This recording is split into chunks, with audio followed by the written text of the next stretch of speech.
with this story. So for me, it was just my first time ever entering the masjid was during Muharram. So, that was an amazing experience for me, and I feel like it really, that's also why Imam Hussein alayhi salam is such an inspiration for me, because he was like, I guess the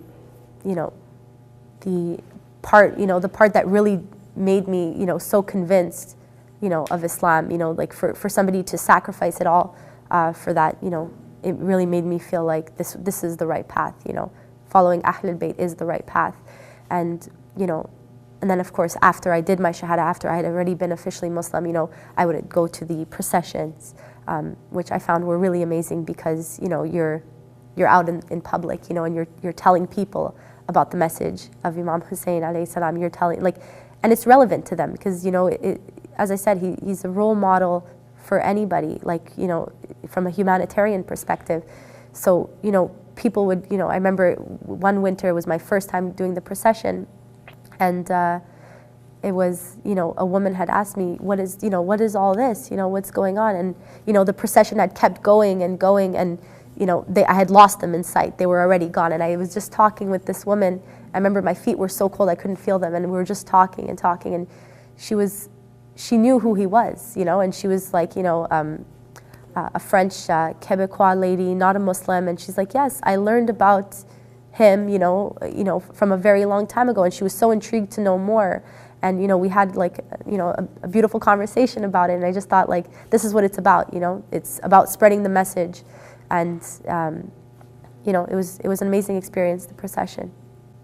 The events of Karbala inspired me. I would say they would inspire anybody when you learn about the events that took place. It's such a hard question to answer in detail because there's so many aspects of it, right? You have sacrifice upon sacrifice. Abbas going to the water, and then throwing it back, because he couldn't drink water, knowing that Imam Hussein and Sukaina were thirsty, and it's just every time I drink a glass of water right now, I can't not remember that. Ashura, the events that took place, is something that it sticks with you on a daily basis in life.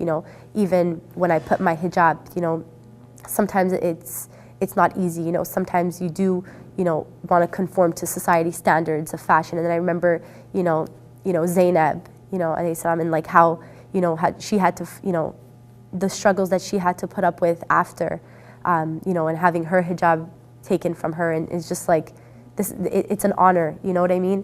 It's something that remembering the events of Ashura, it's essential in everyday life. It takes everything into perspective, whether you're drinking water, whether you're struggling with wearing hijab or how to wear hijab, everything really, whether it's standing up against tyranny. Sometimes it could even be a bully in school, and you're just what, there's no way Imam Hussein would let you, do what you're doing to this person, and it makes you be brave. It gives you courage to stand up for what's right, even if the cost is your life.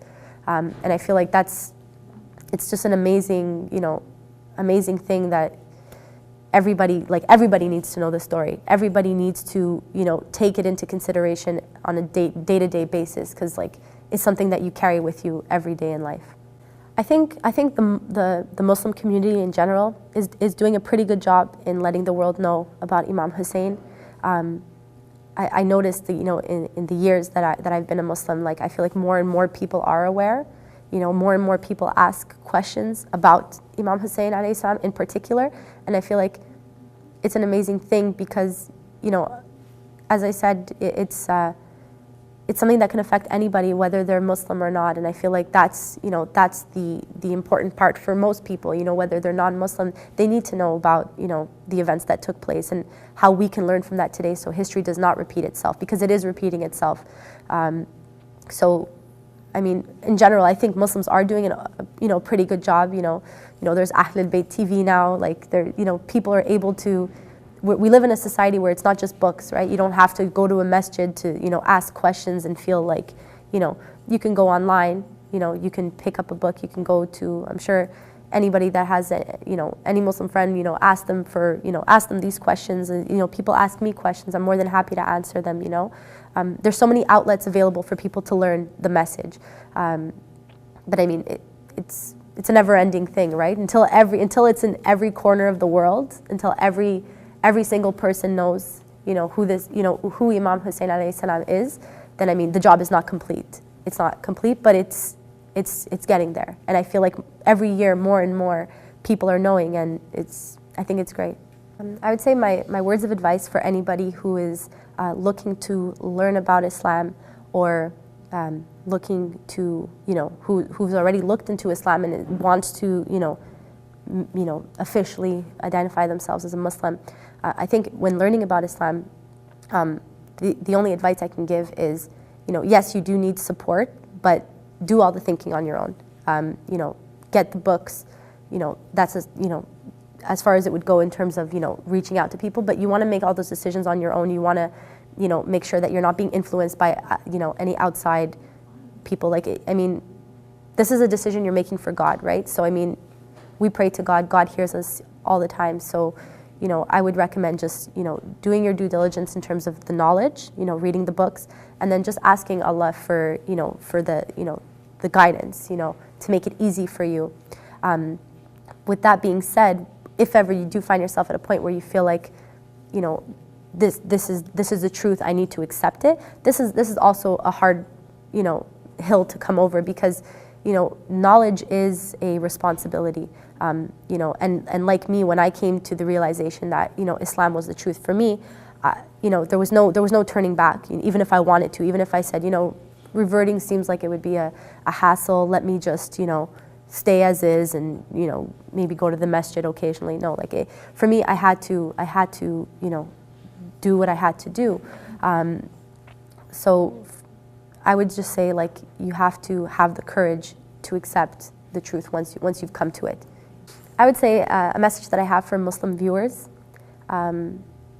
would be to, I guess I would say to, even though you're born into a religion, you could be from a predominantly Muslim country, try not to associate the culture with the religion.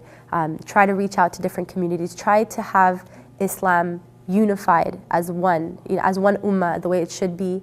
Not to differentiate between, small differences, because in the end, I mean, this is not just Muslims in general, even Christians. As I was saying earlier, it's going to be, there's good and then there's bad. You know what I mean? The small differences can be worked out, but the good people do need to unite, even if it's Christians and Muslims, as we see happening in Iraq right now. We have to unite against, against the bad. And as a Muslim community, to use excuses such as culture, to divide, little racial, things here and there, whether it's a matter of marriage or these things, I feel like that needs to all be put aside, because it's not Islam. You need to hold to the religion, as one ummah, So, take the culture with a grain of salt. Culture is a good thing, but don't let it interfere with the righteous message of Islam.